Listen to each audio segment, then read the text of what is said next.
Stay tuned. Your program will begin shortly.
Stay tuned.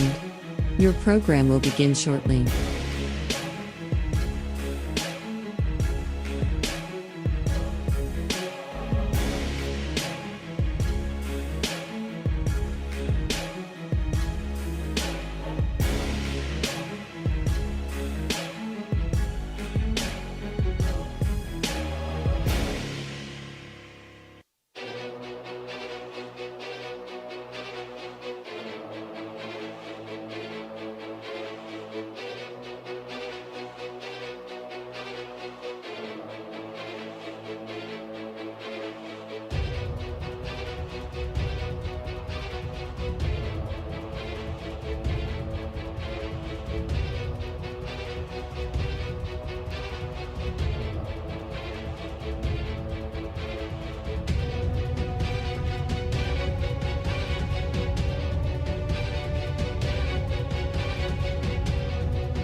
Stay tuned. Your program will begin shortly.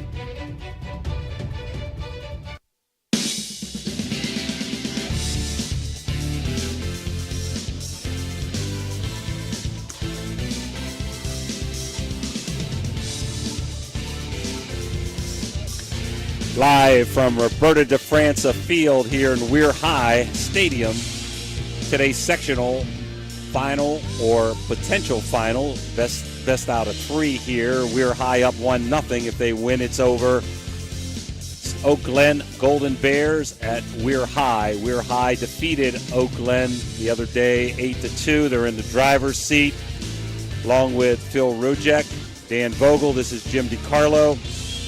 All games sponsored by Commissioner Eric Timmons, State Farm Agent Casey Johnson, First Westminster Presbyterian Church, M&M Hardware, Water Transport, Lancia Villa Royale, The Friendly Tavern, Viking Social Poker Club, Rawson's Mulch and More, Tudor's Biscuit World, Economy Lawn Care, Stickles Law Office, Total Sports Connection, Franciscan University of Steubenville, Hood's Pharmacy, Wintersville Trophy Shop, Anthony Mining Company, Mario's Italian Restaurant, Ohio Motor Group, Main Street Bank, Capital Recovery System, Steubenville Country Club, Apollo Restoration, Attorney Adam Martello, Dr. John Fiegel, Fort Steuben Maintenance, Naples Spaghetti House, Route 22 Sports Bar, The Crazy Mexican Restaurant, Richard Poe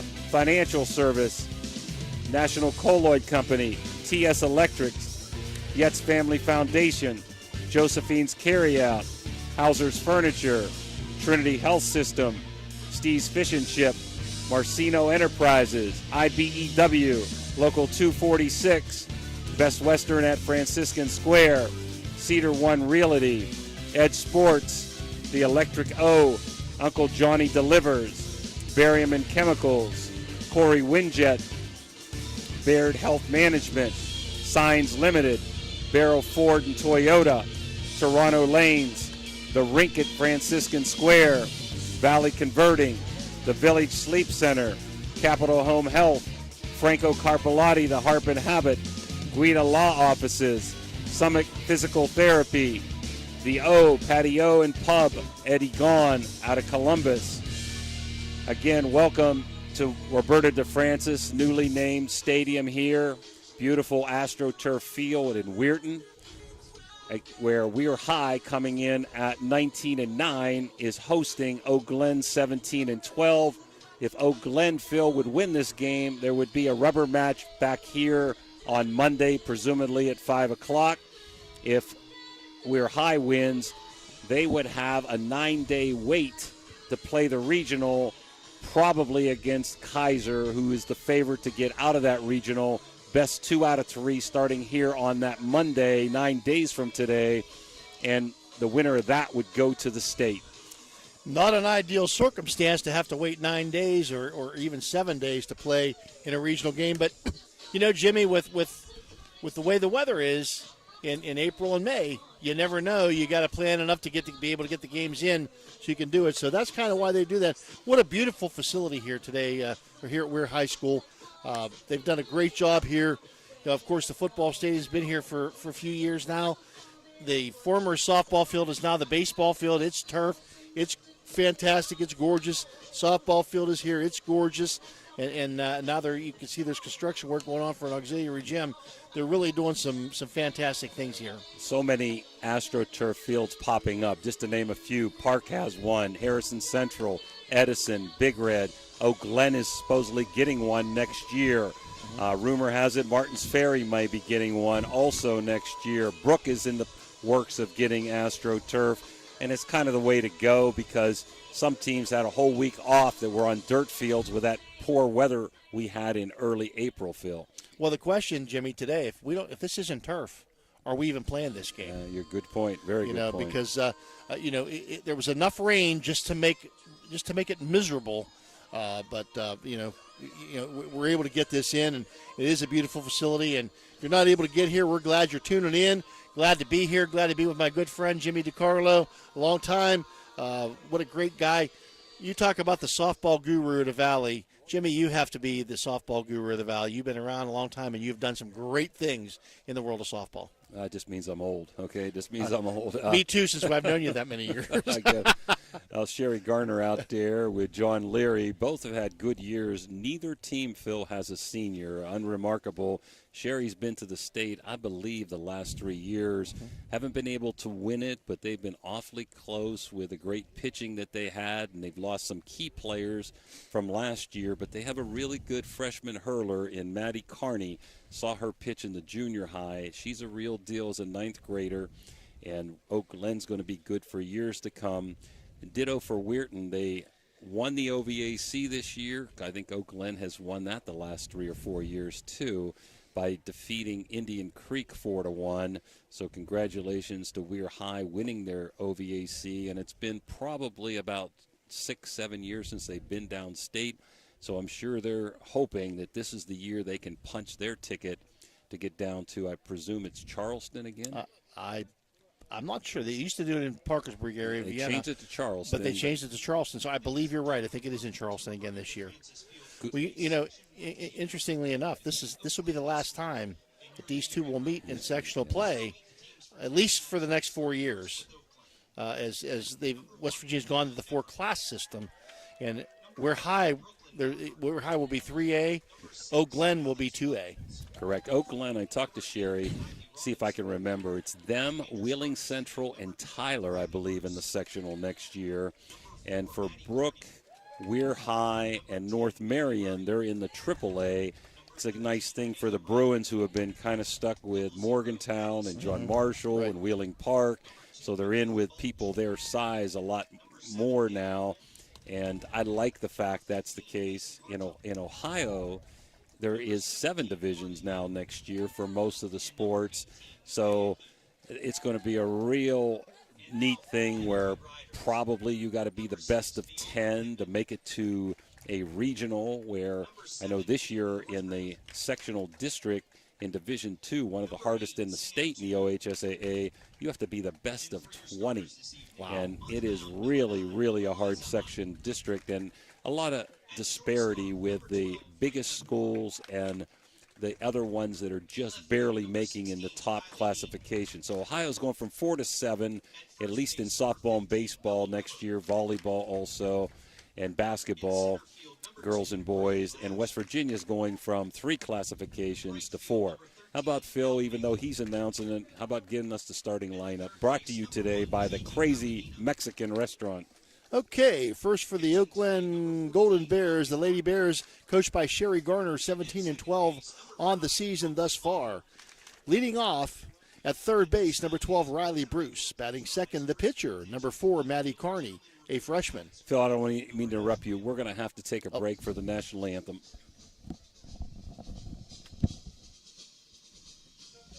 You know, Fort Steuben Maintenance should be your first choice when it comes to any and all construction projects, whether it's commercial or residential. Make Fort Steuben Maintenance your first call. You can rely on them to be the experts when it comes to roofing, concrete, plumbing, carpentry, just about any job that needs done. Fort Steuben Maintenance, they're fully licensed and bonded and will even give you a free estimate. Fort Steuben Maintenance. You want the number? 740-283-4890. When you need electrical work, get it done right by the most qualified electrical contractors and tradesmen around. The International Brotherhood of Electrical Workers. IBEW 246, trained to electrify. Looking for a crazy good time? Come to the Crazy Mexican Restaurant in Weirton. Our menu is packed with delicious Mexican dishes that will make your taste buds dance, from sizzling fajitas to cheesy quesadillas. We've got something for everyone, and don't forget to try one of our famous margaritas. So come on down to Crazy Mexican Restaurant in Weirton. We can't wait to see you, a proud sponsor of this broadcast. When you're shopping for insurance, you might say, "What? Huh? I'm so over this." But what you really need to say is something that could actually help. Like a good neighbor, State Farm is there. When you get a local State Farm agent, they can help make it easy and help you choose the coverage you need. Plus, they're available online, over the phone, or even in person. I'm so into this. Get someone who actually can help. Contact State Farm agent Casey Johnson today. DeFrancis Field on the campus of Weir High School. Bertie DeFrancis, longtime Weir High School coach, very successful. Let's start again. For the Oak Glen Golden Bears, number 12, Riley Bruce. She's the third baseman. Batting second, number 4, Maddie Carney, the pitcher. Batting third, number 10, Maddie Murray, the left fielder. Number 13, Kayla Wright in right field. Batting fourth. Batting fifth, 00, Addie Smith at shortstop. Batting sixth, number 2, McKaylin Balch, the center fielder. Batting seventh, Danny Holden at first base. Batting eighth, Macy Hartung. She is the designated player. Batting ninth, Malaya Lowe. She's the second baseman. And tonight, the catcher. Not hitting tonight, Nevaeh Heath. She is the catcher for Sherry Garner's Golden Bears. For the Weir High School Red Riders, head coach John Leary with a 19-9 record coming in today. Batting first, number 9, Eliza Utt. She's the pitcher. Batting second, Number 12, Raina Hoover at shortstop. Batting third, number 16, Kylie Dean. She's the left fielder. Number 15, Bella Weber at first base. She will bat fourth. Number 2, Braylee Blash in center field, batting sixth. 13, Ella Maley in right field, batting sixth. Batting seventh, Gigi Palladina. She's at third base, batting number 14, Logan Barton catching. And number 5, Brooklyn Hawthorne at second base. And now stepping in for the Lady Golden Bears, Riley Bruce. Joe McFarland, the home plate umpire, calls strike one. Three-man crew. Joe McFarland, very experienced crew behind the plate. Bob McCombs down at first. Paul DePasquale over at third base. Pitch number 2, a little bit high. And it's ball 1-1 the count on the leadoff hitter of the Oak Glen Golden Bears. Liza Utt's workhorse. She's pitched almost every inning of every game this year, come out a few innings as we get a foul back there. She has a nice screwball. Does come inside at times, mostly hard, doesn't throw many changeups. 1 ball, 2 strikes now on the leadoff hitter, Riley Bruce. Steps up to the plate. And Eliza Utt, a sophomore. She takes a little bit off at that time and fouling it off. Still 1 ball, 2 strikes on Riley Bruce. A little bit of a change-up, little change of pace that time. Yeah, I haven't seen her throw too many change-ups in her career. She may have incorporated that more this year. When I watched them play once, they didn't really throw many change-ups. Fouled off to the right side this time. Mostly on the outside corner, a little bit like my buddy Lizzie Kell from Oak Glen last year. Nice screwball going away. Liza Utt can field her position well. She also leads off for Weir High. Again, may have said it earlier, both teams don't have a senior. 2 young pitchers, sophomore Eliza Utt and freshman Carnes for the Golden Bears. And a little bit high on the fastball again. Might have been inside, but a little bit high. So 2-2 the count now to the leadoff hitter of the Golden Bears, Riley Bruce. Riley Bruce, the third baseman. Coaching at third base, Matt Murray for the Golden Bears. And at first base is Sarah Wright. Uh-oh. Line drive to left center trouble. field. That's going to be trouble. All the way to the fence. Bruce rounds first on her way to second base. She'll be there while she slides, but it could have been a stand-up double. It could have been. I think it's safer to slide in this turf here when it's wet. That was a shot. Knew that was in. That was down soon as it was hit. Got that one up and over the plate. So let's see what Sherry Garner's crew does with a runner at second, no outs. Is the bunt in order to move the runner, especially with a left-handed batter here, Carney, who throws right and bats left. Toes the rubber. And a high pop-up behind, foul pop-up behind home plate, got caught by the Red Rider catcher, Logan Barton. Sets out number 1. Took something off at that time, off the end of the bat, and just popped it up, and the catcher, great defensive play there by the catcher. Got jammed there a little bit. So they didn't get a chance to move the runner. Runner at second, still at 1 out with Murray up. And Maddie Murray, who's had a hot bat of late in the tournament, is one of their better hitters, just a junior. Not very big, but she can stick the ball. And it's ball 1 to Maddie Murray. Ball 2, a little bit high. Bringing some heat. You don't see a lot of left-handed pitchers, and Utt is a left-handed pitcher. You don't see a lot of left-handed throwing pitchers in softball. Ball 3, a little bit high. 2-1 Phil. Oh, The first 2-1? one was a strike. Okay. Yeah. That was close. I think Utt wanted that call there. She's very much around the plate and around the strike zone. And it's going to be fouled off to the right side, so she does have a little bit of speed on the ball. You can tell because these batters who have seen her before are still a little bit behind as the foul ball's off to the right side. Yeah, probably a little bit of nervousness, too. She does have a little bit of movement on that screwball, so that helps her also. Again, I don't see her mixing speeds too much, but we did see one on Holden to start the game. Foul, straight back this time. 2-2 the count on Maddie Murray. Both teams have played a really good schedule. I know that Sherry Garner said they went to Clarksburg for a tournament, and I know that John Leary's played 6 games down in Tennessee.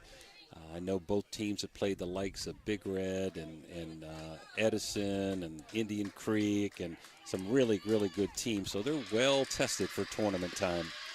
A little bit low and outside for at that time, ball 3. So the count is now full, 3-2. There was that Scroogey. Yep. Joe McFarland gives a sign to the pitcher. Just getting a little bit warmed up. A little bit of a chilly day. High pop in the infield this time. And Ut herself says, I'll take it. And she does. Between home plate and the pitcher's mound closer to the foul line on the first base side. So that's 2 outs. So doing a very good job of working out of a difficult situation with leadoff double. Sometimes young pitchers will get rattled. Lazard has not. Right. Another lefty here. Kayla Wright, the junior, out of right field. Looking to pick up this ribby here. Holden should be moving on contact. Oh, hitter. That hitter, yeah. I think it just kind of brushed the sleeve. Yeah, if you're going to get hit, that's the way to do it. You're not kidding. Don't get hurt. Up and in, just got her. For the nice days we've been having, it is a bit of a chilly day and damp, and that's, you have to kind of get used to this kind of weather. I guess we are here. Foul ball down the third base line. She turned on that inside pitch pretty well there. The ball gets wet. You got to wipe it off. Sometimes you lose a little bit of command with this kind of weather when that ball hits the turf. And they're going to be throwing it in and wiping it off quite a bit today. Addie Smith, the shortstop, at the plate for the Lady Bears. Runners will be on the go. And it's a wild pitch that time off the glove of the catcher. Both runners will advance to second and third. Goes Riley Bruce and Kayla Wright. So now, with a 1-1 count, Addie Smith base hit here and they put the Golden Bears up by 2.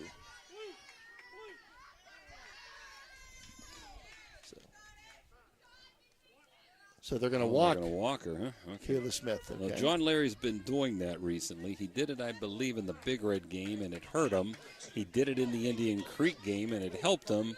So he must feel, of course, that Smith, the junior, has much more experience than Bulch, the freshman. So maybe not a bad move here in the bottom of first with 2 outs. Well, we shall see, and he will be second-guessed if not, and he will be a genius if indeed it goes. Yep. A swing and a miss by Balch that time. As a coach, all you can do is play percentages. I think it's a good move here, and most of the time I don't like to put extra runners on base, but I do think it's a good move, and whether it works or not, he's just playing percentages. I think the right fielder might be a little deep, El Maley out there.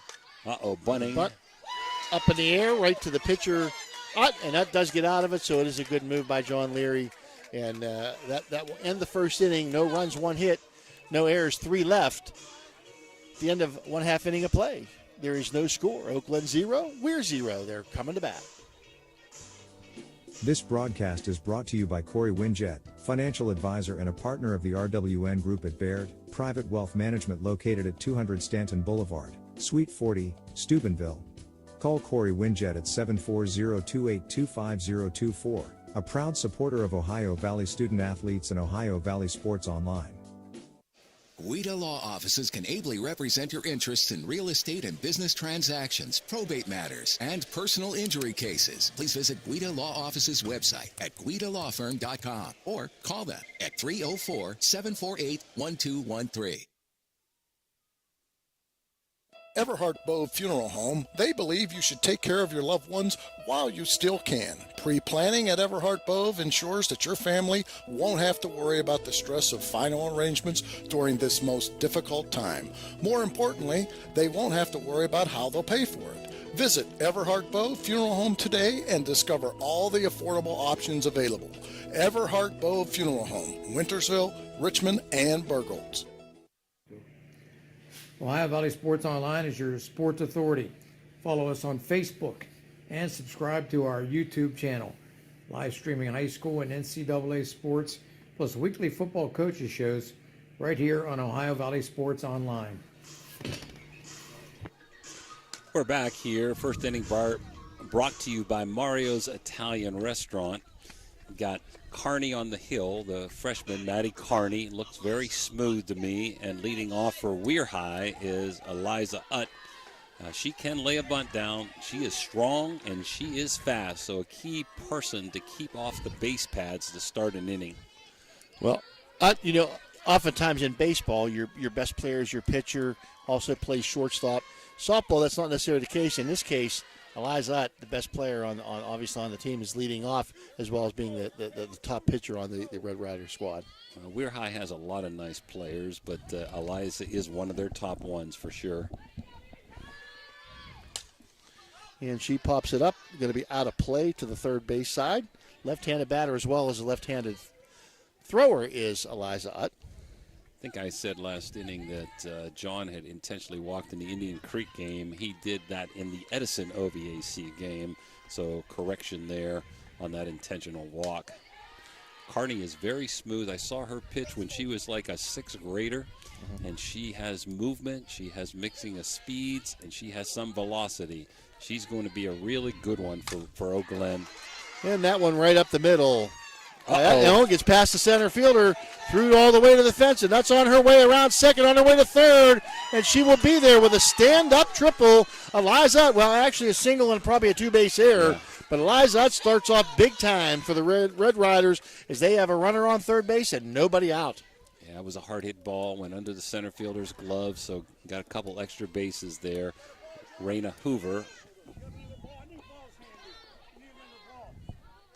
Joe. I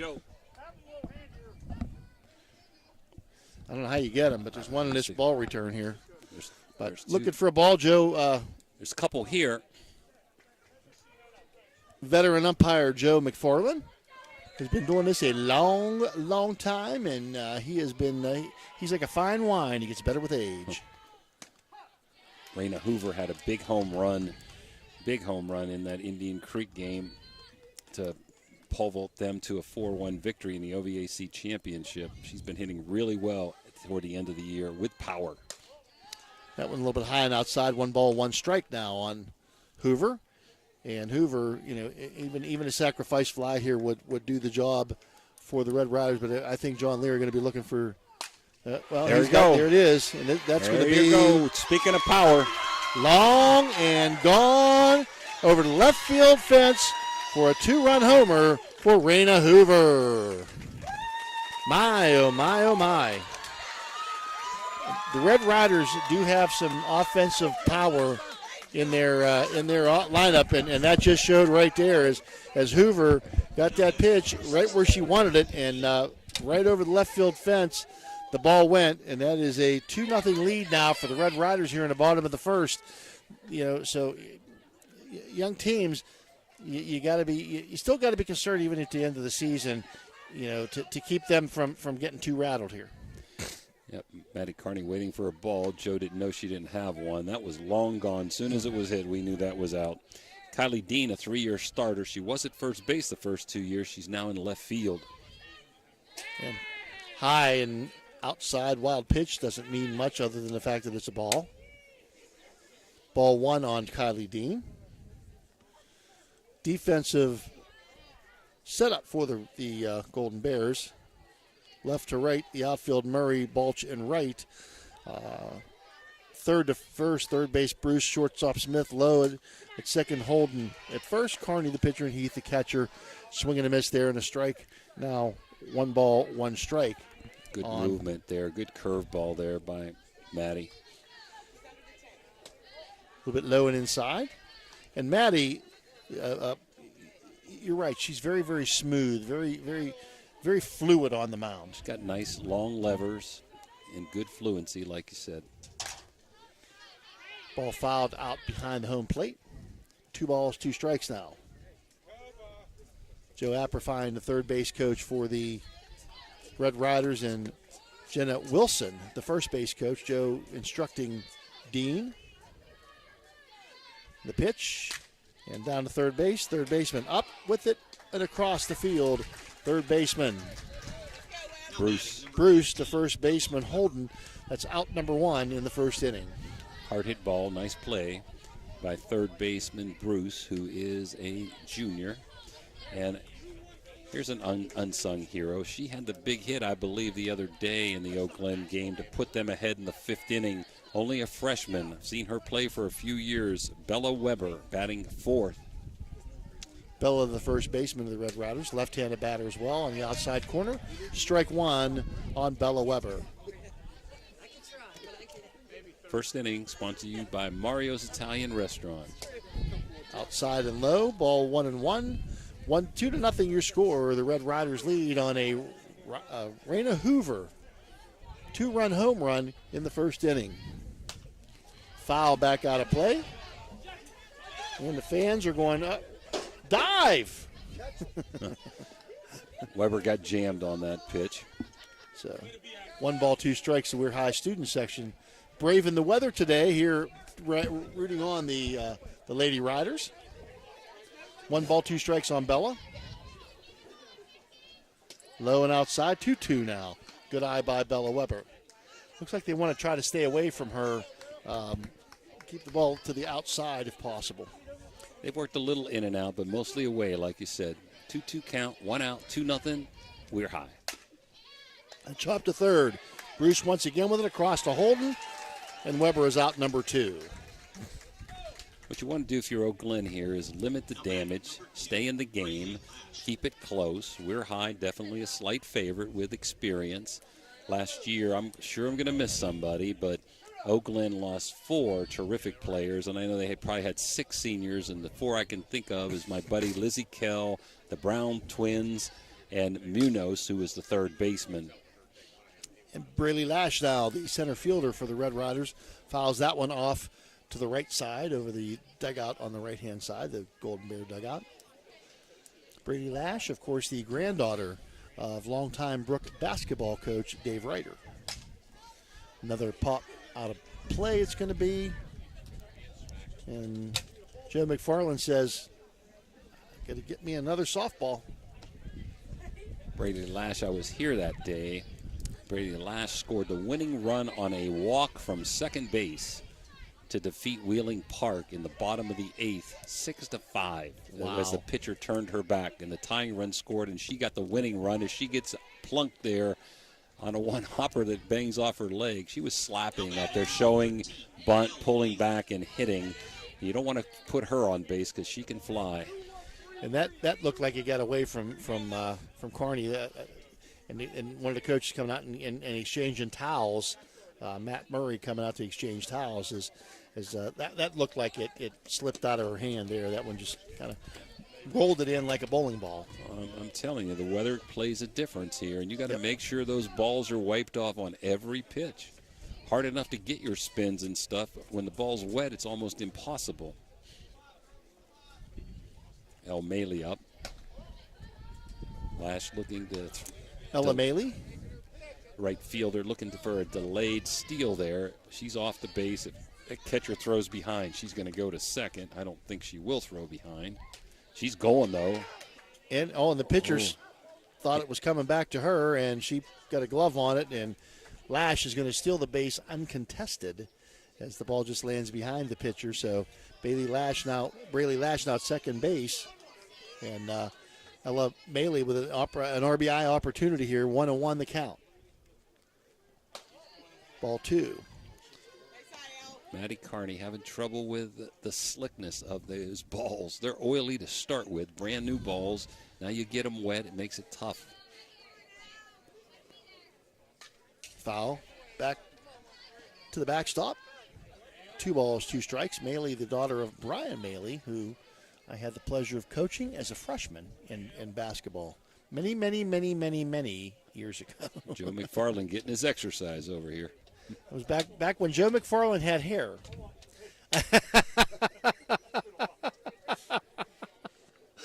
And it was dark. 2-0, Weir High. Bottom of 1, runner at second, 1 out. El Maley didn't get the bat last year. She's really come on for the Red Riders this year. She was the flex. And Maley strikes out. That to be out number 3. On a nice pitch from Carney that time, and that's going to end the inning for the Red Riders. But the Red Riders put 2 on the board as they Raina Hoover takes it over the left field fence, and it's 2-0. We're high after 1.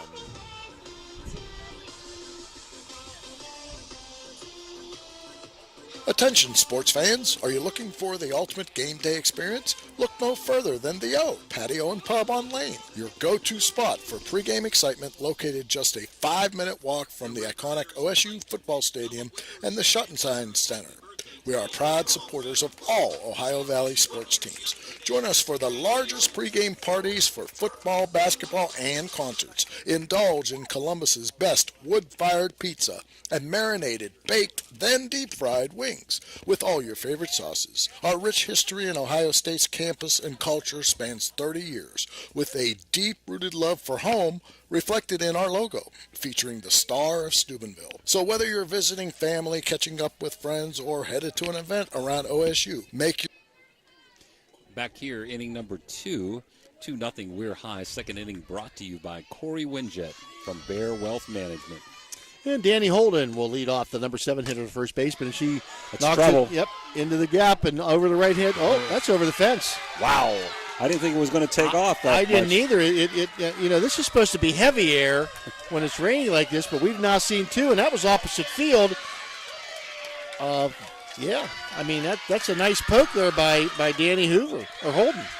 That's what I say for Glen. You want to try to keep it close, limit the damage in the first, and see if you can chip away. Now 2-1.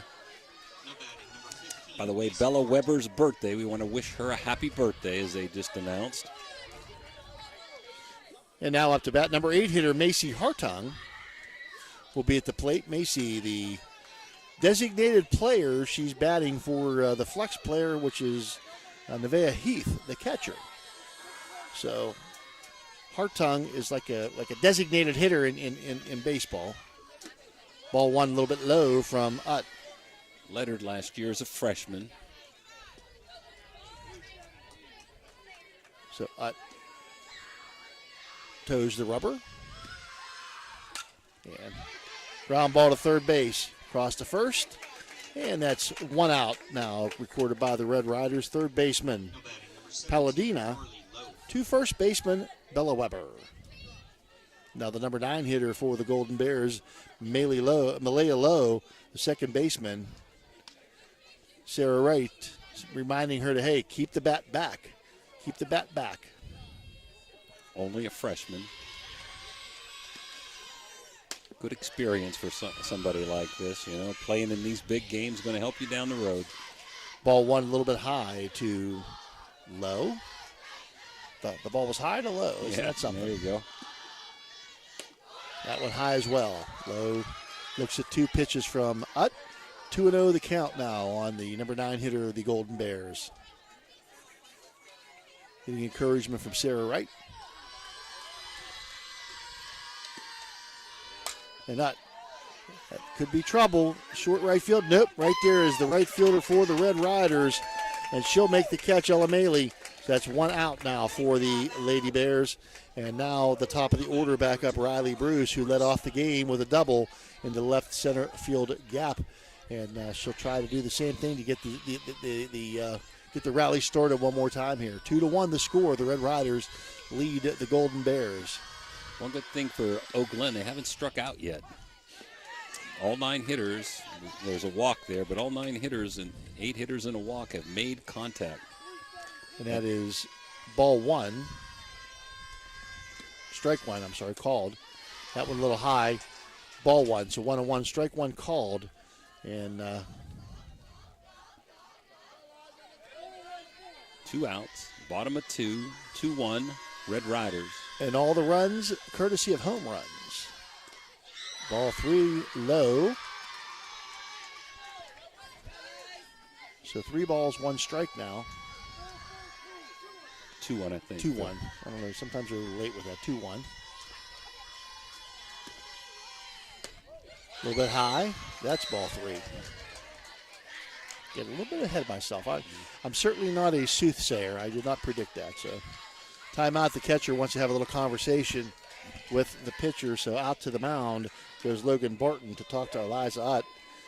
Maybe just to calm her down too. And again, the little bit of wet on the ball, it'll make it slip out of your hand and go low, but also it can tail high on you as well. Sometimes just go out and slow her down, besides calm her down. She's working awful fast. And a Foul ball hits the right field out of bounds fence. Didn't quite make it over the fence. That's good. Stays in play.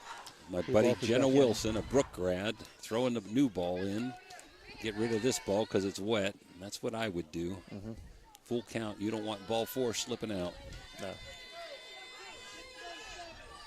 Bruce at the plate. Nice wide stance. And fouls it back. Out of play. 3-2 remains the count. On the leadoff hitter of the Golden Bears, 1 for 1 today with a double to left center field.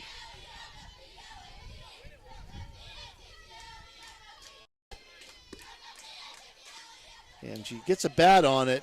Almost an excuse me swing to Bella Weber, and Weber takes it herself, and that's the third out of the inning. But the Golden Bears do score. That time, Bella was off the line, and good thing she was left-handed, or that might have been in right field. So after 2-1, we're high. We'll be right back. Ohio Motor Group has 3 locations, Steubenville, Bridgeport, and St. Clairsville. Let Ohio Motor Group show you how easy it is to buy a quality used car. They believe in fair pricing, superior service, and treating every customer right. Their friendly and knowledgeable staff will help you find a car that is fit for your budget. Ohio Motor Group, with 3 locations to serve you. Check them out right now. OhioMotorGroup.com. Find your next ride.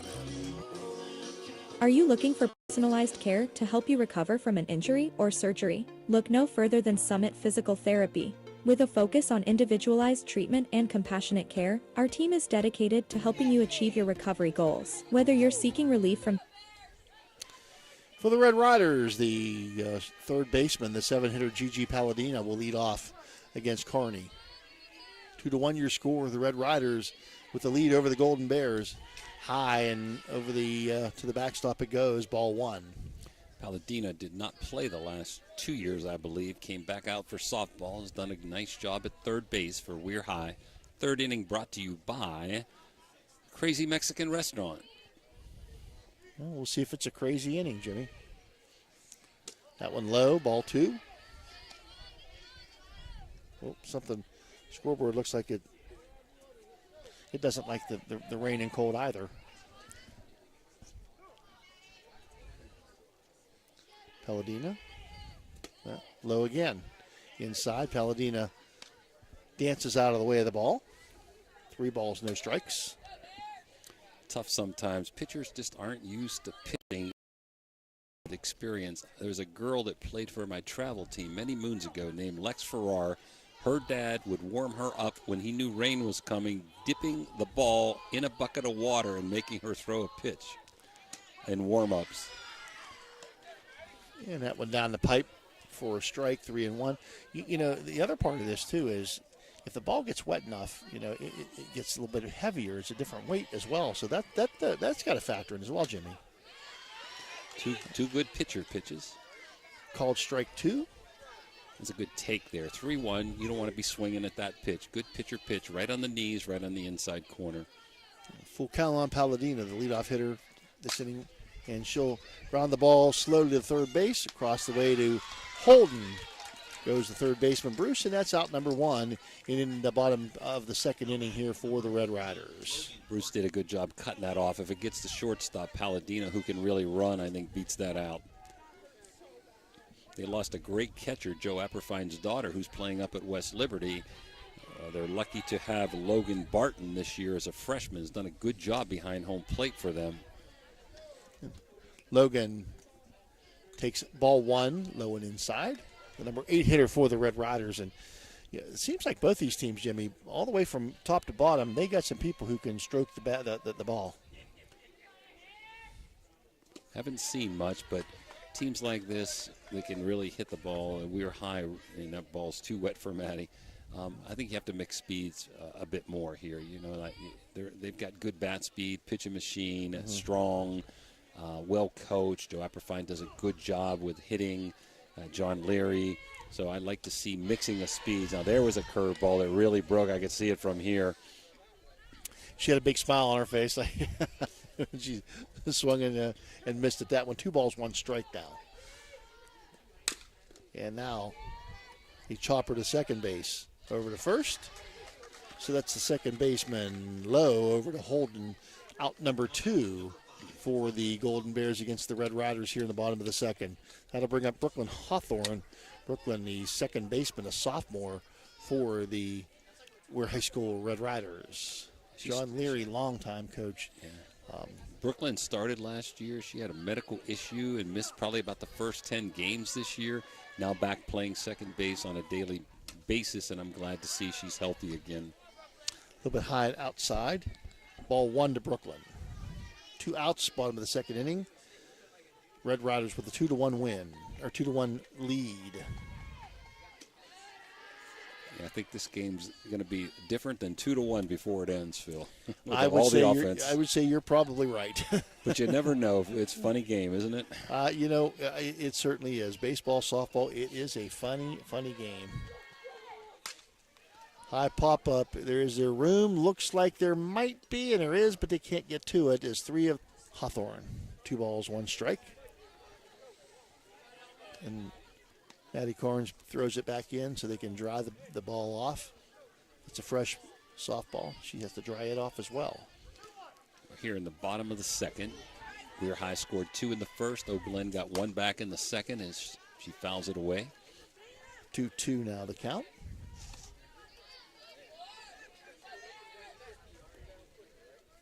And Joe says, my stash is empty. We're under a canopy here. Don't see it raining hard, but it must be raining. A lot of umbrellas still up out there. On the Red Rider second baseman. That's what we get for trusting Dan Vogel. Rain stopping at 3, he said. I'm telling you, yep. Ball 4 a little bit high, and Hawthorne will make her way to first base. And now Eliza Utt, who also led off the bottom of the first inning with a nice gap shot double for the Red Riders back in the first inning. See if he puts Hawthorne in motion here sometime. Utt has power to put it over the fence. She's a power hitter, but she can also lay down a bunt and beat it out. She's tough to defense. And a strike right at the knees on the outside of the plate. So 0-1 now on Utt. Carney. Everybody wearing wristbands now, Jimmy. It's the way there she goes. There she goes. Nice throw by the catcher. Had her out, but the ball's dropped. Yep. Head first slide, and the ball was there in plenty of time. The shortstop could not hang on to it the time for the Red Riders. So safe at second, Eddie Smith. A little bit out of kilter. The throw was maybe a little bit off to the right field or to the first base side, but still nonetheless was there in time. And just unfortunate for the Golden Bears and fortunate for the Red Riders now in scoring position. 1-1 count, and Utt with the big bat. Swings and misses at a high one that time, one around the eyes. See, Phil, that's a good decision to put her in motion because if she gets thrown out, now you got Utt leading off in the third. If not, now you've got a runner in scoring position where a single will score the run. Yeah, pop-up. High pop-up. Second baseman calling for it and has it. Does Malaya Lowe, and that's the third out of the second inning. And that's going to put the Red Rider bats to bed and bring the Red Riders back out on the field. 2-1 your score. We're with the lead after 2. The Target Shop has all your fall sports needs. Shop local and get all your school spirit gear, fan wear, and everyday apparel. Support your locally owned Target Shop. The Target Shop offers new designs weekly. Stop in soon.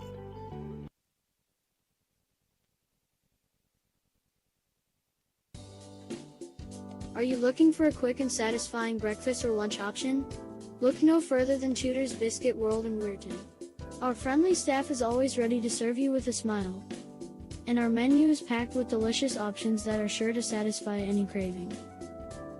From our signature biscuit sandwiches to our hearty breakfast platters, Tudor's Biscuit World has something for everyone. So come on in and join us for a meal that will leave you feeling full and happy. Tudor's Biscuit World, where great food and friendly service come together.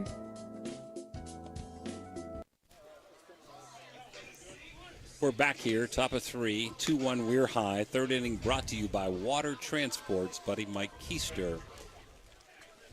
For Oak Glen, the 2-3-4 hitters, as will Weir High have in the bottom of the second. Maddie Carney, who popped out her first time up, leading off for Oak Glen. Carney, the left-hander, against the left-hander Utt. Not sure if that's really a big deal anymore in the world of sports. Strike one, right at the belt. Delivered by Utt. Came inside to her last time and got her off the handles, pop up to the catcher. Let's see if she stays in with that screwball. And gets a piece of it fouled up off the screen. 0-2 now, the count on Carney. Let's see what Utt decides to do here, if she pulls the string or see where it ends up. I told you I haven't seen many changeups from her this year. She threw one in the first inning to Holden, and I haven't seen another one since. Been reading Carney's name in the paper all year long, not only for pitching, but for offensive power. But outside that time, so 1 ball, 2 strikes. Trying to get the chase on it, and Carney not going to bite on the pitch. Good waste, good patience. Here comes Utt. And swing and a miss, strike 3. And down goes Carney. A good pitch that time by Utt. And gets Carney to wave at the ball, 1 out. Leadoff outs, Phil, are big outs each inning. Big time, you're absolutely correct. And now number 10, Maddie Murray. This left fielder is at the plate. Popped out to the pitcher last time up. A little bit high that time, ball 1 for Murray. Her dad did third base. That's the third base coach. Matt, a graduate of Oak Glen. As are all the Oak Glen coaches. All are graduates of Oak Glen High School. Rain coming down a little bit harder. Yes. Really nice curveball down at the knees, at the outside corner. Beautiful Perfect pitch. Perfect pitch. 1-1 now. Yeah, you can hear it now on the. And a foul back, out of play. Wind picking up, scoreboard or scorebook getting wetter under this canopy. Yeah, you're. That has some holes in it, I think, from Dan Vogel. Okay. I'm going to say, yeah, Dan, this is a Swiss cheese canopy. A little bit low that time, a little outside maybe. Not supposed to be right. Well, Good there's decision. Dan, and yeah. I'd wanted a new ball. Good decision. 1 ball, 2 strikes, the count now on the batter. Dan says it's not supposed to rain. Got to feel bad for the umpires out there, too. They don't get a break between innings. No, like the they players. don't. Bob McCombs, his daughter played for me at Catholic Central, had a stellar career. And foul ball down the third baseline. Put another one in play here. This is we're now starting to hear a partly cloudy, and we're starting to see partly cloudy coming down. I'm not sure what the holdup is. A lights on maybe in a car up there. Okay. That's it. Yeah, that happens. Now, lights turn on automatically when you turn the car on, and somebody's probably sitting in their car watching and turned the car on, and on came the lights. Fogging up, yeah. Yep. Yeah, Trouble. Drive That's down the trouble. right field That's line. fair. It's fair. Nice play by the right fielder, Maley. Gets it into second base, holds the batter Murray to a single, but that's going to get things started now for the Golden Bears. And now come the cleanup hitter, Kayla Wright, the right fielder. She was hit by a pitch, barely, but hit by a pitch first time up. She's a natural lefty. Throws left, bats left. Oak Glen coming in at 17-12 versus Weir High at 19-9. If Weir High wins, they go to the regional. Ball 1 inside and low. If Oak Glen wins, we'll probably be back here on Monday for the rubber match.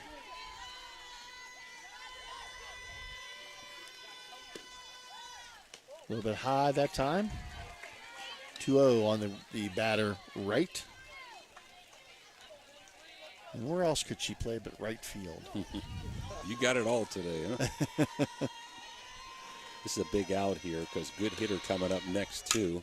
And it's a line drive. Looks like it's going to be, it's going to be trouble. Single, and they're going to hold the runners to first and second, but now you got Addie Smith coming up with runners on first and second, one out, and the Golden Bears with a golden opportunity to put some more runs on the board. Again, I have not seen Oak Glen this year, but John Leary must have a lot of respect. Intentional walk to Smith last time up with runners at second and third. A good move that got him out of the inning. And now she comes up with one out and first and second occupied. 2-1, the Red Riders with the lead. The Golden Bears threatening here. Ball one inside. Both runners get a nice lead off the base as the pitcher delivers the ball.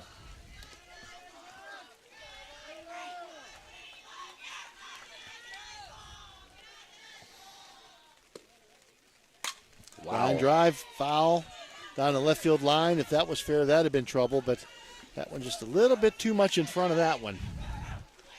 Addie Smith is strong, has very good bat speed. Maybe a changeup is in order here in one of these next two pitches. Surely want to keep it away with a Scroogey or a change. And a foul. Back out of play. Was that screwball there? 1 ball, 2 strikes now.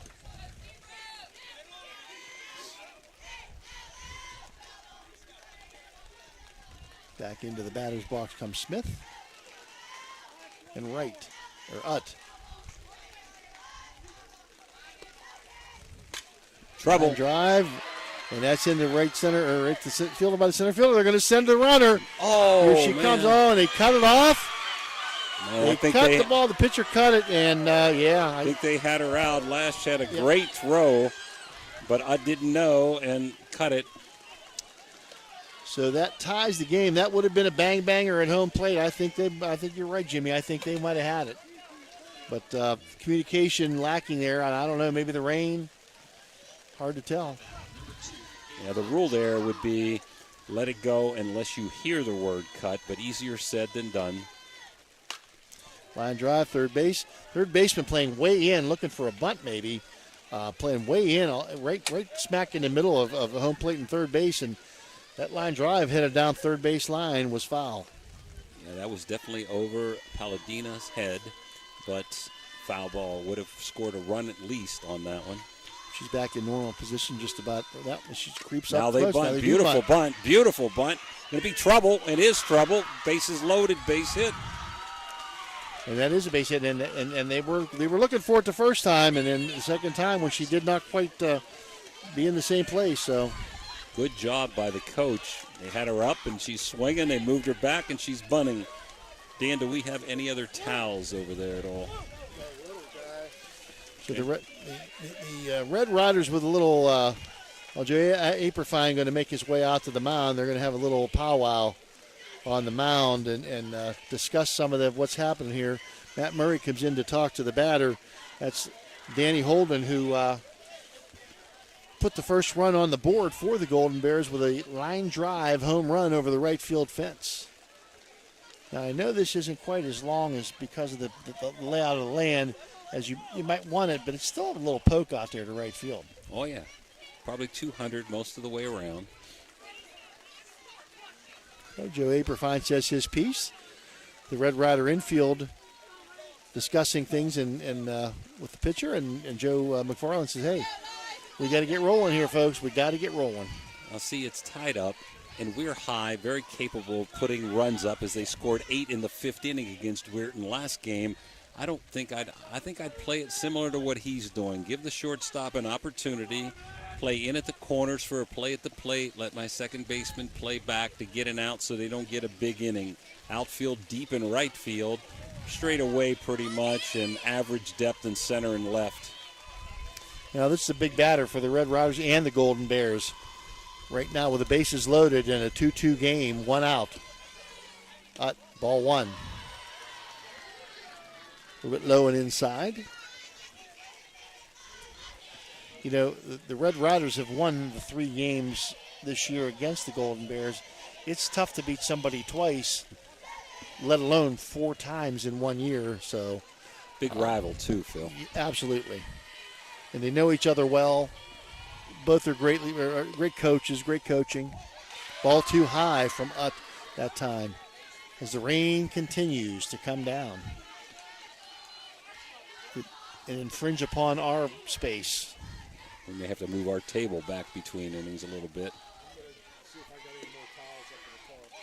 And that, a wild pitch, and here comes the Golden Bear runner, and she's going to be across the plate, slides in safely, does number 13, Kayla Wright. The Golden Bears take their first lead of the game, and the other 2 runners advance as well. Timeout. I think they're going to try to get either, I don't know if you get a different glove or getting the ball wiped off, but I have to say the elements are certainly playing a factor here today. Yes, I think anytime you're a slight underdog, and I'd have to say after losing 3 times and being the number 1 seed of Weir High, Oak Glen is the underdog. Weir High could be the neutralizer here because Ut's having trouble, and it's raining the hardest in this half inning. I think she went to get Rosenbag there to put in her back pocket. There you go. But 3-0, having trouble gripping the ball. Not able to spot her pitches as well in the rain, and Oak Glen is capitalizing. Let's see. Smith, the runner at third, Balch, the runner at second. I might give a green light here. The girl hit a home run. 3-0, I'd give a green light, and it was a bad pitch, or might have beamed her, but she's on first base, either ball 4 or a beam batter. So that loads the bases one more time. And the catcher for the Red Riders, Barton, out talking to the pitcher, Utton, settling her down a little bit, say, listen, you know, we're okay here. We're still okay. It's 3-2, but we're still okay. So let's maintain our composure. All the infielders coming in.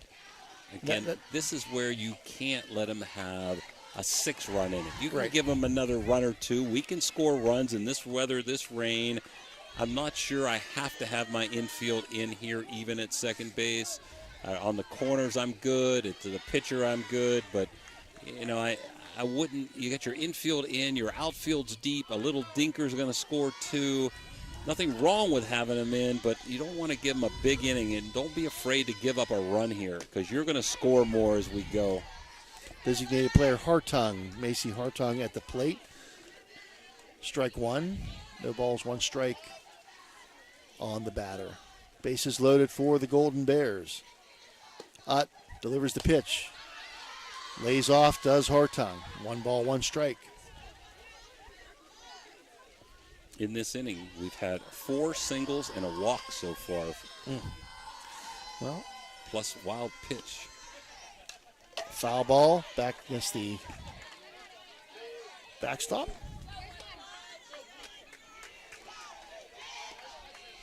One ball, 2 strikes now. The count on Hartung. She'll shorten up a little bit. And a foul ball again.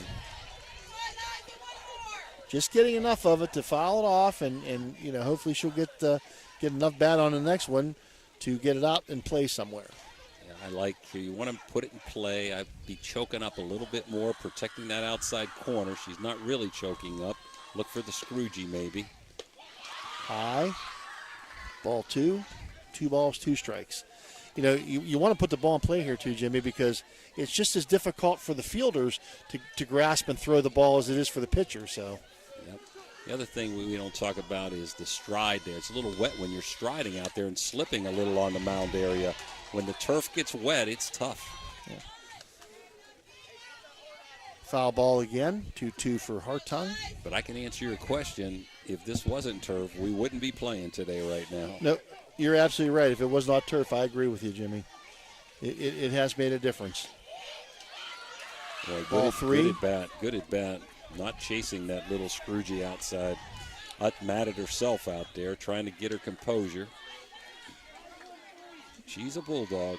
Makes her way back to the mound. And she pulls a string and a fly ball Center fielder Lash has it. Going to be close. Throws it Gonna home. be close. Wow. And, yep. 3, got her. And she got the runner third. The throw home was going to bang play. They did not get the runner home, so they score the run. But on the tag up from second to third, the catcher Barton with a lot of sense and got the ball to third base and got the out. Very alert. So they get 3 runs in the inning, and after 2.5, we've got 4-2 Oak Glen. We'll be back after this break.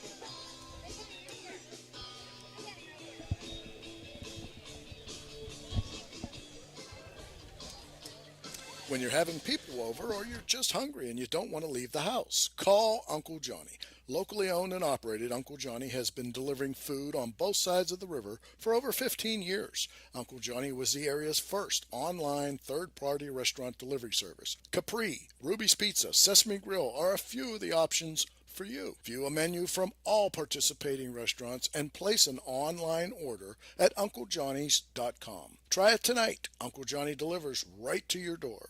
Uncle Johnny's is a proud sponsor of this broadcast. Village Sleep Center is conveniently located at 2528 Sunset Boulevard in Steubenville, or call them at 740-264-5151. Village Sleep Center is a proud sponsor of this broadcast. Okay, for the Red Riders, Raina Hoover is going to lead off the third inning here. She's responsible for both runs for the Red Riders with a shot over the left field fence in the first inning. And Hoover, ball 1 low. Now let's see if the rain affects Maddie Carney as much as it did last inning Eliza Utt. Still coming down pretty hard. Well, we're saving Joe McFarland. He's out in this rain, and he won't have to take his Saturday night bath now because he's getting a shower here during the ball game here. 1 ball, no strikes to Hoover. Line drive into left field, base hit.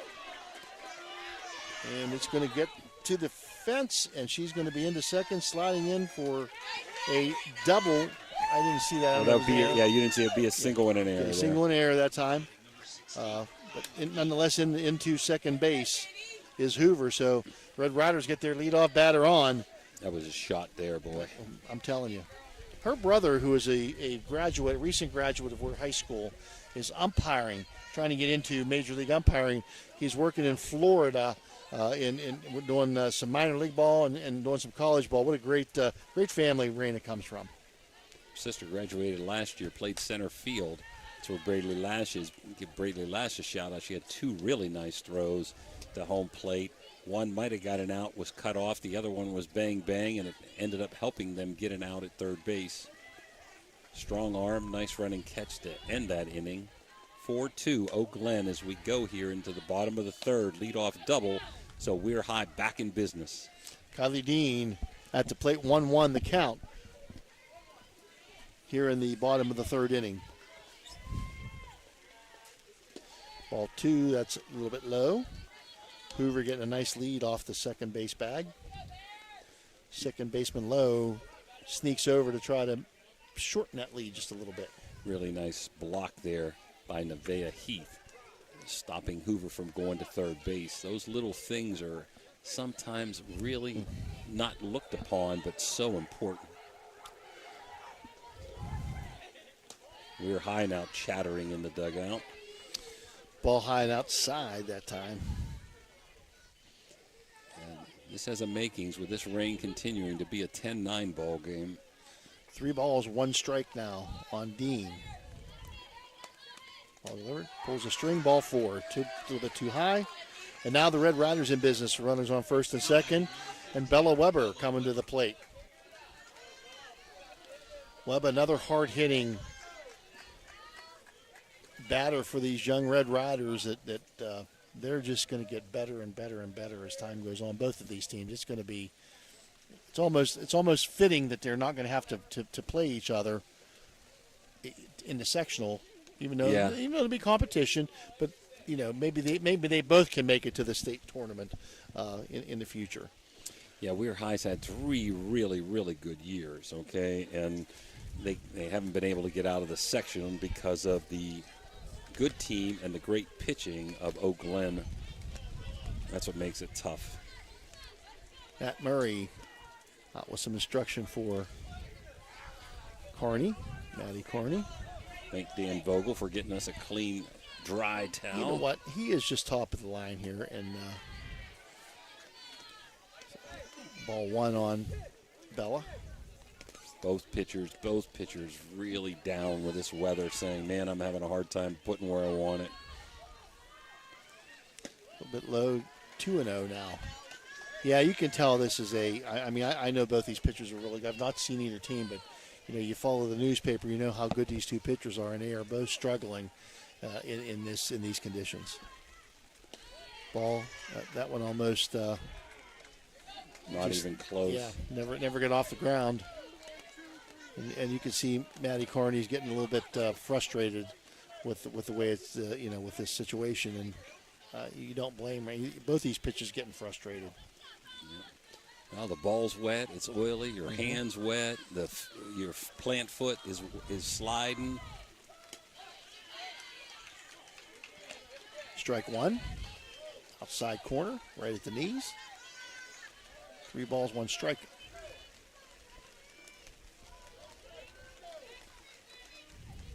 Carney low and outside. Ball 4. So that's going to load the bases for the Red Riders. Braley Lash, the speedster, the center fielder coming up. I think they're going to change pitchers here. Going to bring Holden in. Aprifine giving instructions to Lash. And then, let's see. Third inning brought to you by Water Transport. We're in the bottom of 3, 4-2 Glen as the rain keeps pouring down.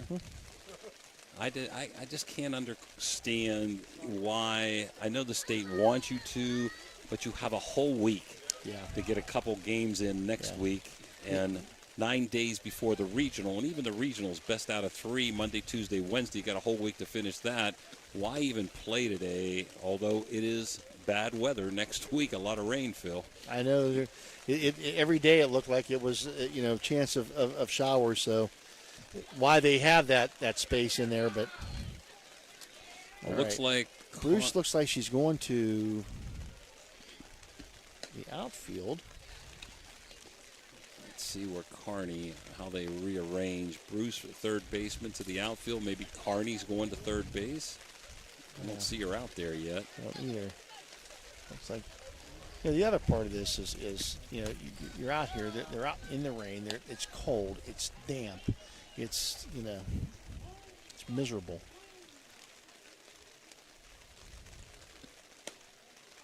Danica Holden, Danny Holden, a junior, been a nice part of the Oak Glen State run the last couple years. And Carney will head out to third base. And let's see, they brought... maybe she's going to play third? Yeah, okay. I think she's going to third base. And in this to left field goes Bruce. So I'm trying to catch the number. Number 12, I believe, is in center. And I think she went to left. Okay. I see her over in left. I'm trying to catch the number of the first baseman's different too. 17. That's Malaya Lowe. So she's second baseman, moved over to first. And number 15 is in the game. That's Hartung now at. So the DP is in the game. Lash with a slap foul. That slap is just showing bunt, pulling back and hitting. We're high. Joe Epperfine really good with the short games. You can bunt off of that. You can fake slap and bunt off of that. She's probably not bunting here, but she's showing it, pulling it back and swinging. Holding a different style pitcher than Carney. A little bit low, 2 balls. What does that mean now? That usually if you have a designated hitter, they're in the spot so that designated hitter can go in for anybody at any time. If they go in for the flex, which they didn't because the flex is the catcher, then it's a sub. So you have 10 players, and you can play 9 defensively at any time. You can take someone out and put the DP in to play defense. So she will still bat, and whoever came out of the game will still bat? Yes. Okay. Everything will be the same. Okay. Now, They've changed some of these rules. I'm glad you explained that. I'm glad we have you here to explain that. so if she did go in for the catcher, who is the flex, and that is Heath, then that would be a sub. Okay. You'd still have the same batting order. Heath would be out of the game once and could re-enter once. Right. We're to 2-2 here on Lash. Holden, ball 3. A little bit low. Holden trying to get loose. Well, there are certain pitches in a game that are important. This is a big one right here. Bases loaded, full count on Lash for the Red Riders. Nobody out here for the Red Riders. And a foul ball. So Holden delivered a strike, and Lash fouled it off. She's capable of putting one in the gap or over the fence, too. She can run like a deer. Three-sport athlete, great national anthem singer. She does it all. Good volleyball, good basketball player. And that's ball 4. And the Golden Bears will walk in a run. Danny Holden. And the Red Riders now within 1, 4-3, and maintain the bases loaded with nobody out. And coming up now is going to be Ella Maley. I think, Phil, her name is Elle Maley, believe it or not. It looks like Ellie or Ella, but it's just Elle Maley. Elle Maley. So they told me. Swing and a miss by Elle.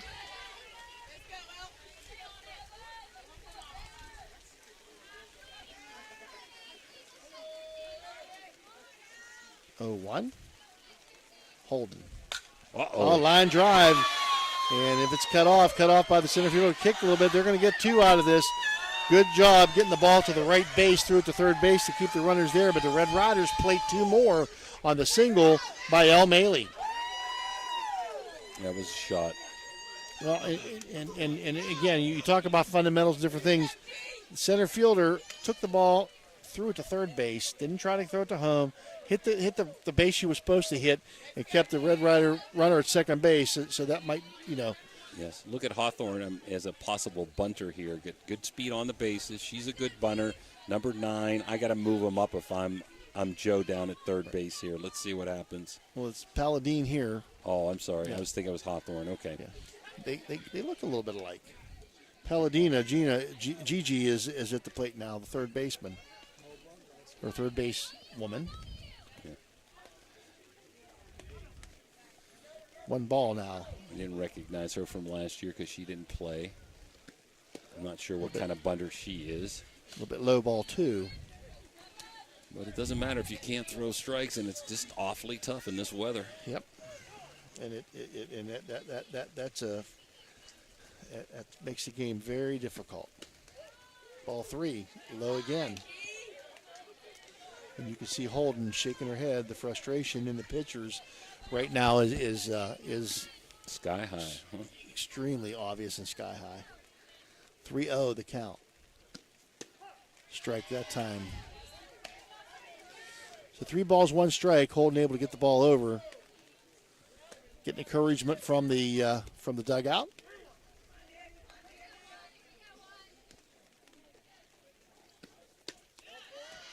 Ball 4. Well, it's not going to matter now. I'm just going to make the comment. And as you said, Lash at second base, any base hit, out of the infield is going to score her easily. But now she's at third, not going to make a difference. Logan Barton now makes her way to the plate for the Lady Riders. 5-4 now in the lead are the Lady Riders here in the bottom of the third.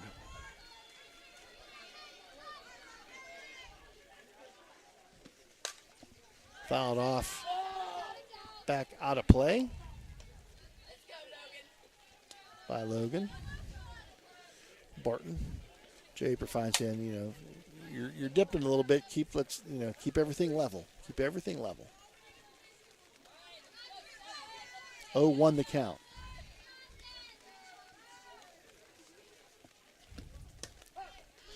Strike 2. And the Red Riders would certainly love to get one here to open things up, and the Golden Bears desperately in need of an out infield playing in with the bases loaded. Second baseman's deep, and all the rest are in. Uh-oh. Wild pitch, and here comes Lash. And she slides across home plate safely as both other runners move up as well. And Lash makes it 6-4 now on the wild pitch. Now, most runners would not score on that, but Brady Lash, great instincts, great speed. But Heath did a good job with a quick recovery. Yeah, because they played that extremely well. I mean, Heath played that extremely well. And, good coverage that time by Holden at the plate. But Lash was, as the ball was getting to Holden, Lash was sliding across home plate. Let's give a shout out to Cam Rosick, the student manager over there, senior student manager for Oak Glen, who wiping off all the balls. Foul. Got a piece of it. 6-4 Weir High as they've scored 4 to answer the 3 that Oak Glen got, and we're still in the third inning. Joe says, I think there's another ball here, but I don't have to worry about my bath tonight. I'm getting a shower now. Man, he's probably made 15 trips over here. My. All the foul balls. Both dugouts doing a great job of keeping the balls as dry as they possibly can. They're going to either side, and they're both doing a great job of keeping it done. But I'll tell you, that's a tall task in this conditions today here. Swing and a miss. Big strikeout. Dropped the ball and missed the tag. Let's see if they get a run. Oh, they threw it away at first base. And now Look out. Look out. They throw it at home plate, and they throw it away at home plate. And they're going to score 2, and the runner's going to be at second base. On a strikeout, the Red Riders plate 2 runs and get a runner on second base, and still nobody out. Well, what happened there is it was a strikeout. She tried to tag her a little late. She probably could have tagged her a little sooner, missed the tag. Sherry's going to ask if they did get a tag out there. Okay, but I don't see how you can call it from third base. And the throw got away over the first baseman's head, and 2 runs scored on the strikeout to make it 8-4. Let's see what they're going to call here. It didn't look like. I didn't see from our angle. tag, I didn't see a tag, but I mean that's I don't blame Coach Garner. She's gonna question. She's doing the best for her team, and she's gonna now have a conversation with her players. Now she broke a cardinal rule, Jimmy. Did you see what she did? She dropped something. She stepped on the line. Oh, okay. You don't break a card.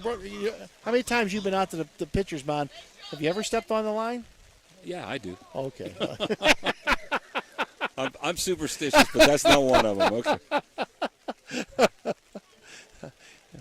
I'll tell you what, they got a courtesy runner. Let's see, I do have a lineup card. Let's see if I can find it from number Weir 7, High. maybe? Yeah, you have all the... Peyton Northcraft. Okay. I think it's number 7. Yeah, it is 7. I wasn't sure of the name. But Holden said, we were out there so long the ball got wet. Give me another ball. Another thing Sherry could have been asking about, when you get to the restraining line, okay, that line in foul territory, you have to be running inside that restraining line, even if the ball doesn't hit you. So on that throw that got away, she could be saying was a runner inside fair territory, therefore it's interference, ball dead, she's out, runner's return. So that might have been what she was asking, even more so than the tag out. Hawthorne at the plate takes strike 1, delivered by Holden. Good job by Coach Garner to get out there and settle her team down. Hopefully they can stop the bleeding right now. Ball 1 now, a little bit low and inside. Stop the bleeding now. Now down 8-4. Oak Glen's going to have to watch here, Phil. I mean, it went from a dog fight. There's that bunt on Hawthorne I was talking about. Went from a fake slap bunt. Went from a dog fight last inning where Weir High was uptight and looking to get out of it without getting a big deficit, now to where this thing could end up being a run roll if Oak Glen can't stop the momentum. Hawthorne with 2 strikes now. Swings and misses, and he gets tagged out. Not sure that was dropped, but nonetheless the tag. So now Eliza Utt will come to the plate with 1 out, runner on second base. That's Northcraft, the courtesy runner for Barton, the catcher. 1 out. The Red Riders with an 8-4 lead now over the Lady Bears in the bottom of the third inning. And the rain continues. The line shot. That could be out. That's out of here, I think. Off the top of the fence. She's going to score from second. That's going to get a double. Wow, that was stroked very well. close. Very, very, very close. Stroked well to the opposite field. And Northcraft, I'm not sure if she touched third base, and then she missed home plate. But she did come back and touch it, so she did touch home plate. So a double that time by Utt, and now you got one of the better hitters in the valley at the plate in Raina Hoover, who's already done a lot of damage here today. Shows you how strong Utt is. Opposite field, top of the fence. Hoover with a home run and single. Last 2 times up. Strike 1 on Hoover. 7 in this inning, Phil. Already only 1 out. Yep. Man.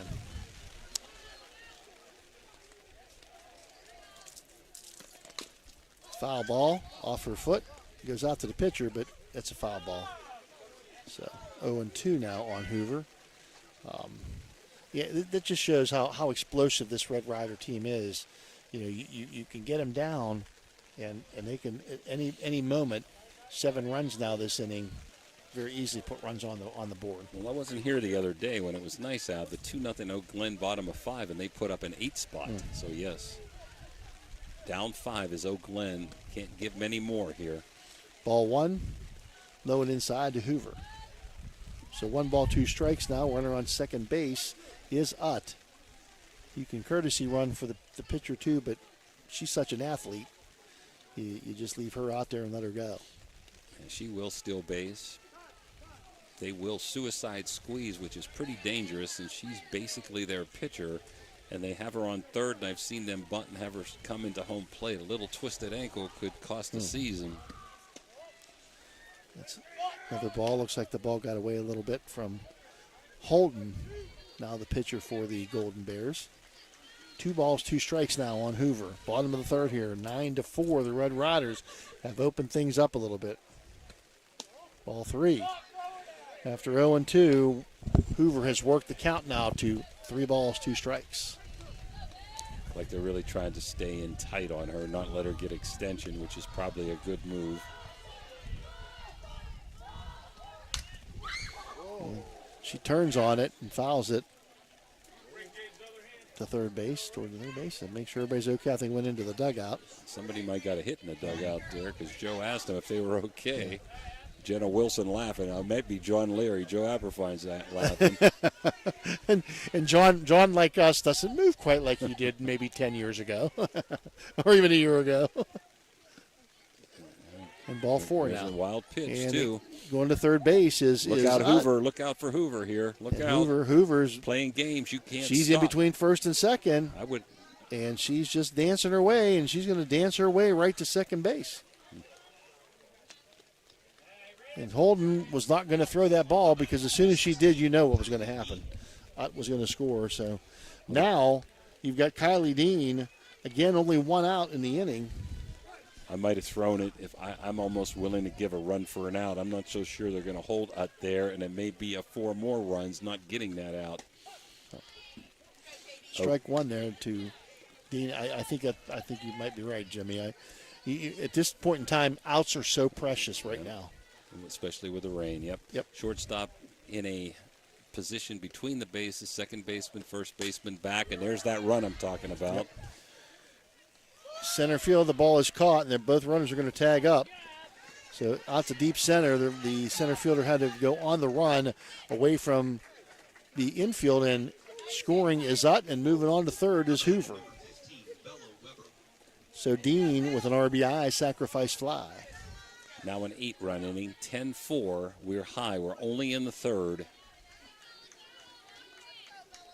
And now Bella Weber comes to the plate. And ball 1. Almost an overthrow here. Last night, final scores as we did the game. A great game at Weirton Madonna as Magnolia nipped Madonna 8-7 to move on to play Wheeling Central today in the sectional. And yesterday, John Marshall lost to Morgantown as Morgantown struck 7 home runs against John Marshall. Wow. Beat them 18-10 to win the sectional. So there'll be a new state champion next year. Or this year, I meant, from last year. I believe John Marshall. I believe they were the number 1 seed in the. Oh yeah, they were. Yeah, I mean, all the games were played. Seven in their seven home runs. 7 home runs in one game Jeez, against 2 good John Marshall pitchers. 18 runs scored against them. Yeah, bouncer back to the pitcher, holding off to first base, and that'll be out number 3, but not before the damage was done. The Red Riders. 8 runs that inning, Jimmy, and they extend it out to a 10-4 lead now after 3 innings. You're watching Red Rider Golden Bear softball on the High Valley Sports Authority.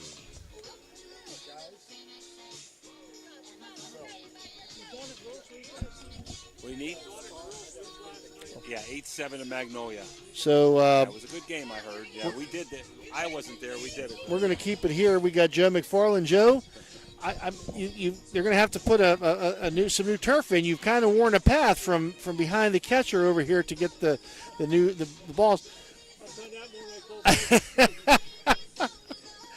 But you know, Jimmy, this Red Rider team, both these teams, both very young. But it seems like this Red Rider team, they can explode. They're like a time bomb.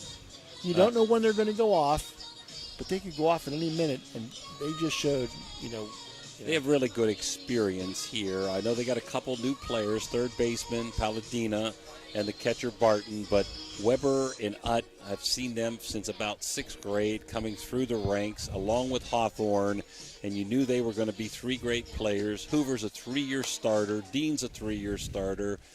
Started last year as a freshman, and Al Maley was a starter last year too, so they have much more experience than the Golden Bears and a little bit more age, even though neither team has a senior. Well, and I'm telling you, you take this team, and if they can maintain their composure, and they could do some damage if they get themselves to the state tournament. Leia Lowe now playing first base. She's the first batter. Grounds it to third base to first base. That's Palladina to Weber. And out number 1 recorded for the Red Riders. And Lowe swinging on the first pitch. The Red Riders would like nothing more than to have a very quick inning here and get themselves back out there. Let's get the bats moving again. This 4th inning sponsored by Barium and Chemicals. Good to see. I think the only way, and the rain seems to have let up a little bit, the only way that Eau Glen can get back into this game is they still need bouts of wildness with the weather. So I got to be a little patient if I'm Eau Glen. Riley Bruce takes 2 pitches in a row, one a little bit too high, one right at the letters. Ball 1, strike 1. Bruce is doubled, it grounded out to short. In the air this time to left field. Center field. For Lash. There it is. My depth perception. That's center field, Rujak. Slicing toward the right center field gap, but pretty well hit, but just missed it, just got under it. All the momentum, all the energy is kind of gone here to Weir High right now. And you can see they're high-fiving each other and they're slapping each other. They're playing with a swag in their step. What a difference half an inning makes there, huh? Utt was really struggling. They had to go in, settle her down about 3 or 4 times. The team, the coaches, last inning. Now she's pitching with a lot of confidence. 2 outs, top of 4, 10-4, Weir High. Strike 1, Carney on the...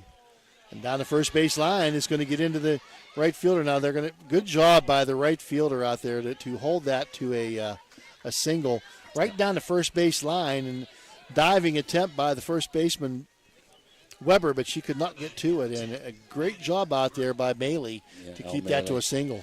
Well, we said before, Weber off the line, left-handed. If she's right-handed, she may have gotten that glove on her right hand, but backhanding that a little bit late. 2 outs, runner at first with Murray up. Murray is popped to the pitcher and singled.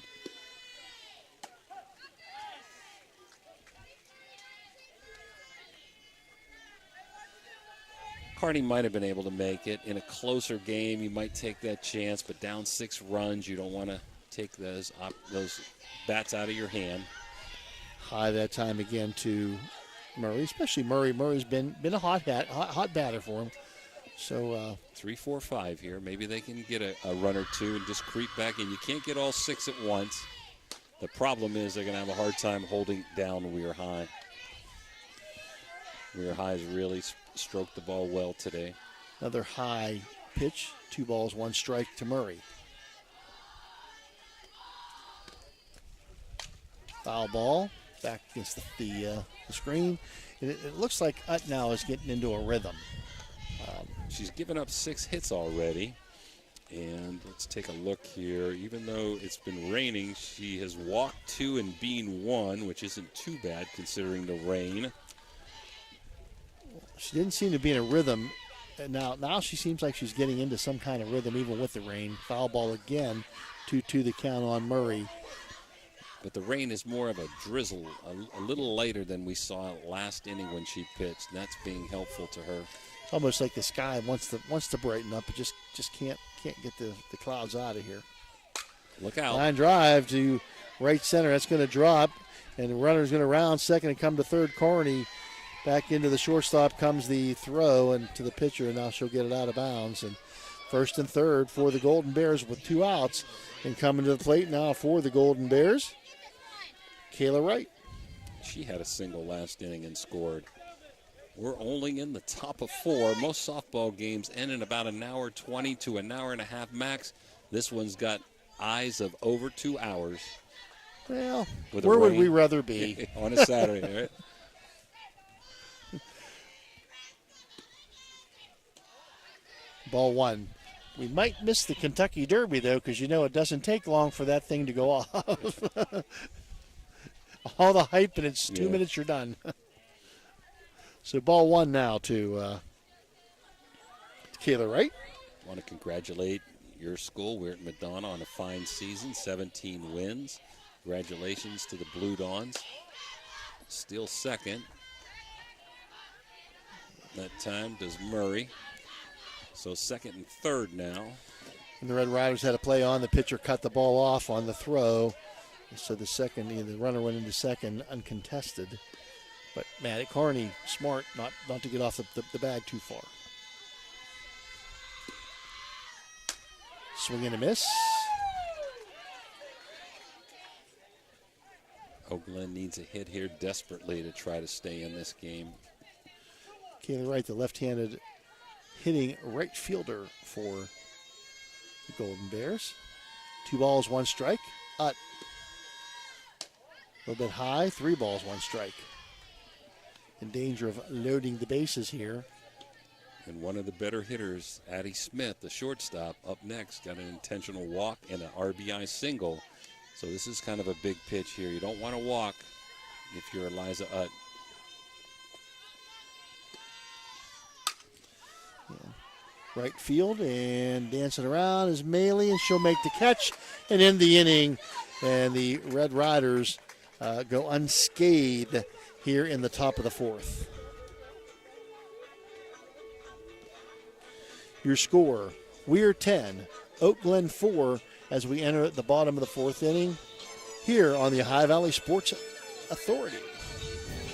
Are you craving a juicy steak or a hearty burger? Look no further than the Ville Restaurant and Bar. Our family-owned restaurant has been serving American and Italian fare since 1996. From homemade soups to char-grilled steaks, we have something for everyone. Dine in or carry out. Lunch and dinner served all day. Visit us at 100 Mall Drive, Steubenville. Cheers to good food and great company.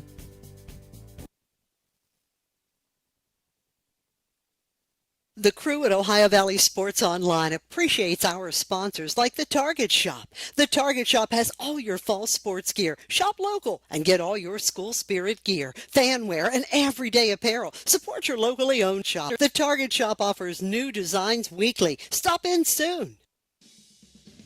This broadcast is brought to you by Ohio Valley Sports Online, your sports authority. Subscribe to our YouTube channel and get instantly notified when we go live on our next broadcast, only on Ohio Valley Sports Online.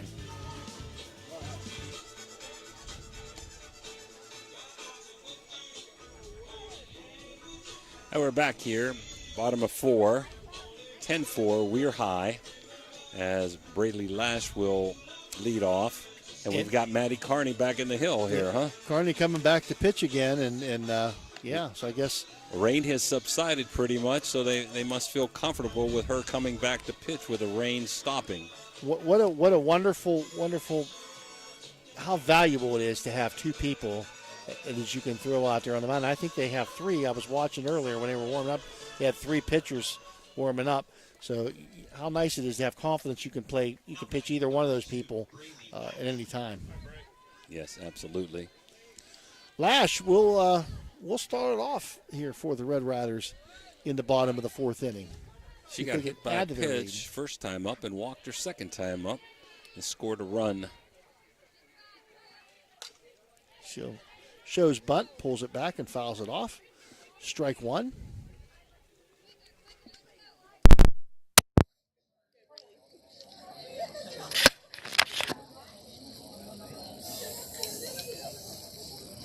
Carney pulls the string and strike 2 now on Brady Lash. 2. Jimmy, the lights here. The wave of the future. It used to be you'd have a bank would be 8 lights. You'd have 1 in center. If you'd have them all over 4 or 5 banks, they have about 3 here. Brady Lash swings and misses and is out number 1 here in the 4th inning. Ball definitely had some movement on it. Yeah, it's really nice to have lights, you know. You can play double headers if you need to, play a tournament here. High pop up this time to second base. Second baseman corrals it. Out number 2 very quickly here for the Red Riders in the bottom of the 4th inning. That was El Maley. As El Maley popped it up to second on the first pitch, and now Gigi Palladina will be coming to the plate. So Holden's back at first base, and Lowe is back at second. High.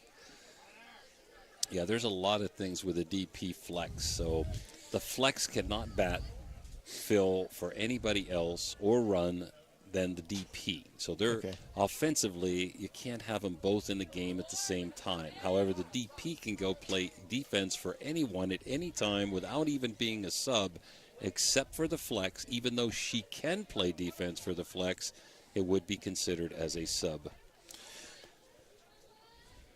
A lot of coaches in the Valley, it's hard to remember. I mean, I've used that rule to an advantage where we have somehow kind of had a temporary DP, you might call it, to where I'll lock in a slow defensive player who's going to play and bat with a flex who can run for her, and then say, well, my DP's now going into the game, and that way I can get a pinch run without using a sub on the bench. There's a lot of ways you can use the DP to your advantage. Also, believe it or not, the DP can go in actually in the beginning of the game and pitch without the original pitcher having to throw a pitch. Oh, wow.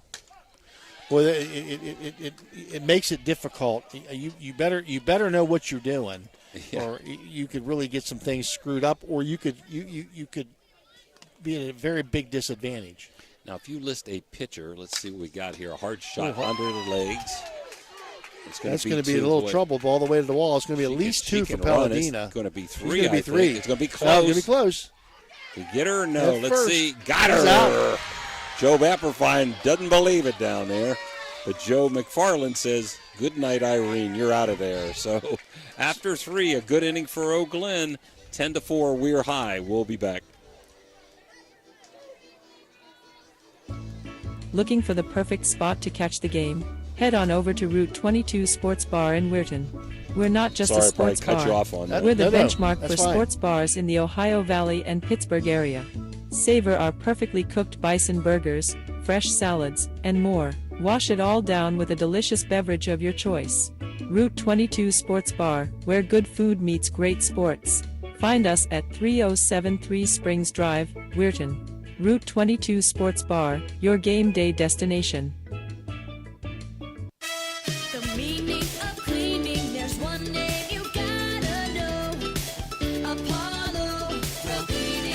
Clean floor to ceiling. Apollo Pro Cleaning is the meaning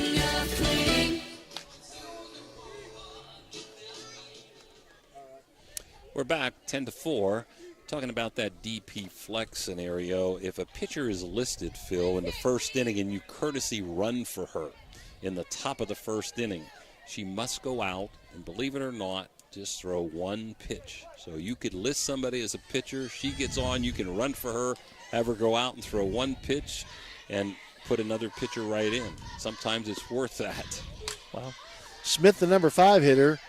It's a fly ball short, taken by Hoover, the shortstop, in short left field. One out very quickly for the Red Riders here, and that's going to bring up Michaelin Balch. Now batting number 2, Michaelin Balch. And Balch has been in center field, so I believe that's where she's back at now.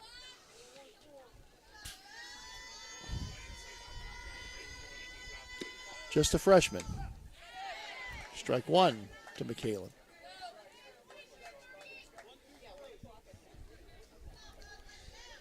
And again, we've had pretty steady rain most of this game. It picked up in the second, third, and fourth innings, especially third and fourth.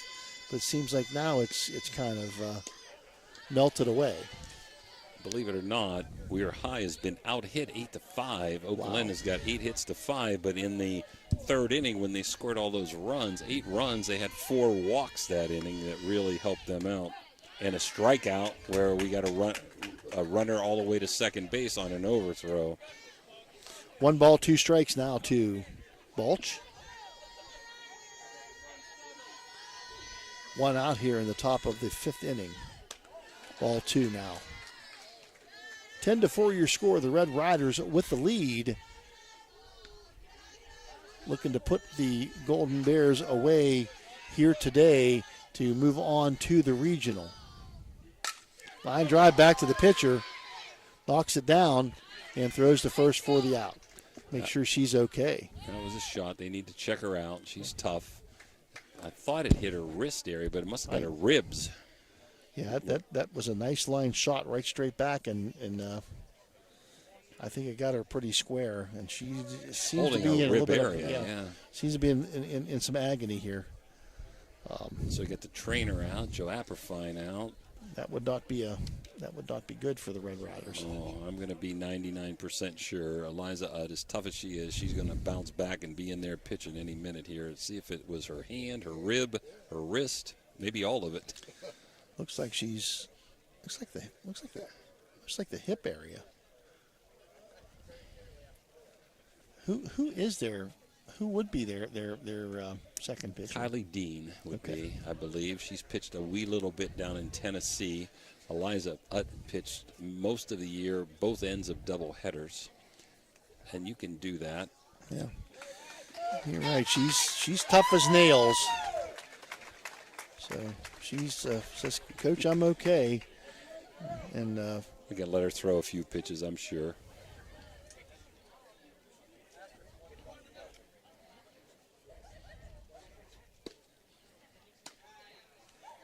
John Hollister, lovingly known as Haas, is out there making sure. He's been doing this a long time. He's really good at what he does.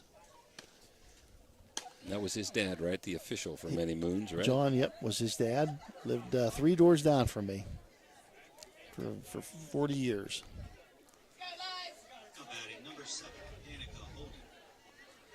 So Hollister satisfied with Eliza, and looks like she's shaking it off and is okay.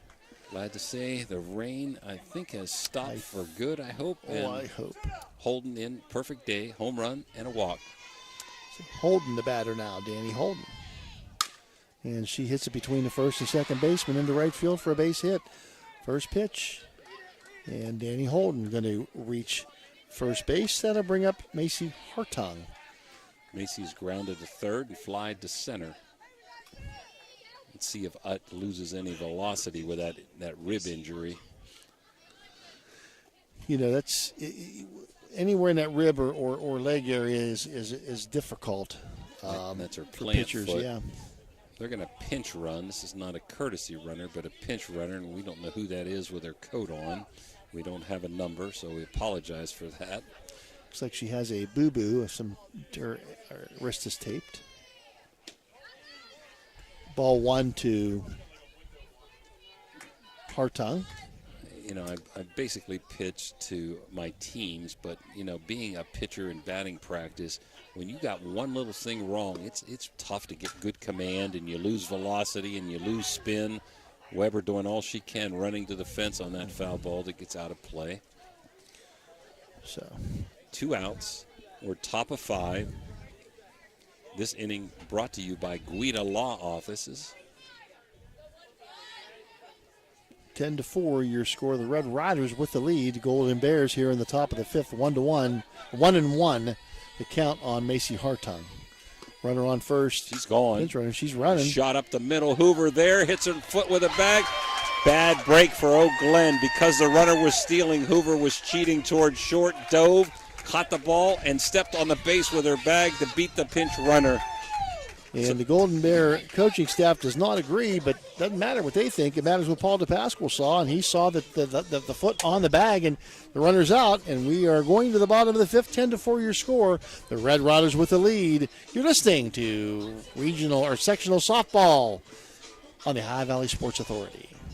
Barium and Chemicals, operating since 1916, has consistently set high standards in the production of various chemical compounds. Their unwavering commitment to quality has propelled them forward. So, if you're in need of industrial chemicals, remember Barium and Chemicals. Barium and Chemicals is a proud sponsor of this broadcast. There's a good chance if you're from the Ohio Valley, you'll remember Brad Pavlik from his days as a crusader at Catholic Central High School. And his name will bring back some great memories. These days, Brad's a big supporter of all area local high school teams. Well, here's a reminder that Brad now manages Barrel Toyota and Barrel Ford. And he'll be glad to see you, whether you're looking for a car. Now the Red Riders. First batter, shot to short. Nice play by the shortstop over to first, and she is out. That is Logan Barton. First ball hitting and hit a nice shot to the shortstop, made a diving stop, and what a great play by Addie Smith. Gorgeous. Whatever you can do, I can do better. One shortstop to another, huh? It's important because this is the bottom of the lineup. You get these gals on, this could be run rule time with the top coming up. 4 runs would end it here for oh, wait a minute. There's an 8-run. Well, no, I think tournament's 10. I forgot. Yeah. There's an 8. There's a 15, which is nuts. I know one year I think Payton City probably traveled 2 hours to get to Madonna and played 2.5 inning games because there's a 15 run after 2.5 or 3, and it's 8 after 4.5 or 5. However, in tournaments, I believe they go straight 10-run rule. I understand the run rule, but sometimes, like you said, 2.5 innings to. So Hawthorne, that bobbed a little bit by Holden, but gathered up by the second baseman Lowe, and she will throw out Hawthorne at first. 2 outs now. That'll bring up the top of the order. That's now Eliza Utt. So that officially goes 3-4-3 on the putout. Utt has a double off the fence, a single to start the game up the middle, and a pop-up to second base in her 3 at-bats. And see if she can get something started here for the Lady Riders. And she'll foul that one off against the back stop. Does Eliza Utt. Carney's done a good job since coming back in here. Faced 6 batters. They did get a runner on thrown out at third base last inning. This is her 6th batter, and she's retired the first 5. We're high, only with 5 hits and 10 runs. The walks and hit batter is hurt. I was going to tell you, it wouldn't surprise me if she laid one down. Yep. Joe Apperfine, very unorthodox, very aggressive, a tremendous third base coach. He will bunt. He'll squeeze with the bases loaded. He'll do things you don't expect him to do. That's low. Ball 2, strike 1 on Utt. And that's what you try to keep the opponent off balance, and Joe is a creative guy. He's aggressive on the bases. Not afraid. Some people are afraid to pull those triggers, and right. that's what makes it so. He's not. 3 balls, 1 strike now to Utt. And a little bit low that time, and Utt will take first base on ball 4. That brings up Hoover. I really doubt they'll do it, but this might not have been a bad place for a courtesy runner. Your pitcher just got plunked. Right. And she's your bread and butter, and I don't know. If you have anybody on the base, I'd have to consider courtesy running, but they have never done it, and it doesn't matter. It's gone. That's a shot again. Hoover the second time today, this time over left center field, and Hoover going to make it a 12-4 game. Boy, Jimmy, you called that one, brother. Oh, I could tell right off the bat. I mean, she did a great job staying inside the ball. Second home run of the day. Hoover has got a single, a rope to left on a single, a walk, and 2 home runs. And that's it. It must be 8 runs. Maybe it is. I believe it is. The umpires are shaking. Everybody's shaking hands. Everybody's leaving. And wow. I guess that is it.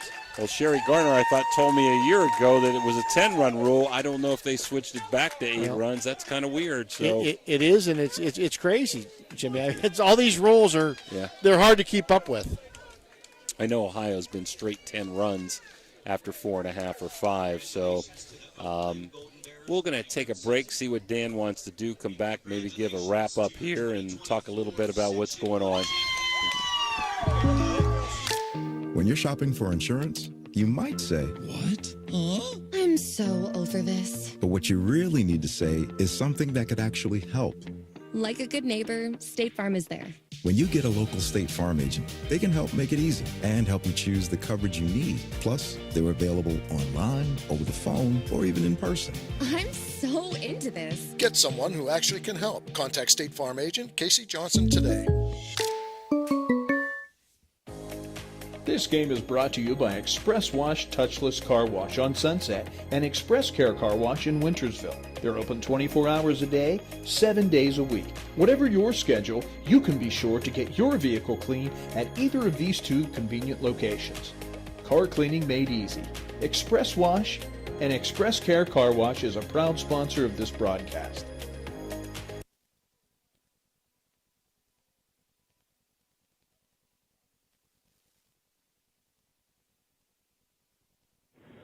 Are you looking for encouragement? Join our First West family for an uplifting message of hope.